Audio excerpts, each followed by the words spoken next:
Here we are barely a week after a historic election in 2012. And I can't speak about North Carolina, but in Virginia, it's remarkable. In 2012, people had to wait for hours in line to vote. In Prince William County, folks waited for up to 3 hours. In Chesapeake, Virginia, folks waited up to 4 hours. It was remarkable that it was 5 days after the fact before we even knew the results in Florida.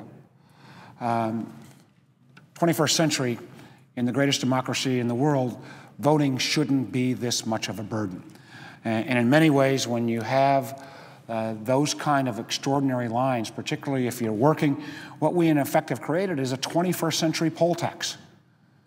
And those of us in the South who have a history where poll taxes were used to restrict voters, what you in effect have by having these extensive lines, if you work on an hourly basis or can only get off a bit of time, and you can't afford to wait 3 and 4 and 5 hours in line to vote.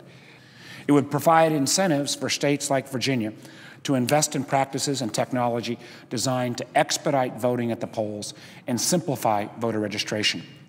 The FAST Voting Act addresses this issue in a responsible way. It doesn't add new mandates.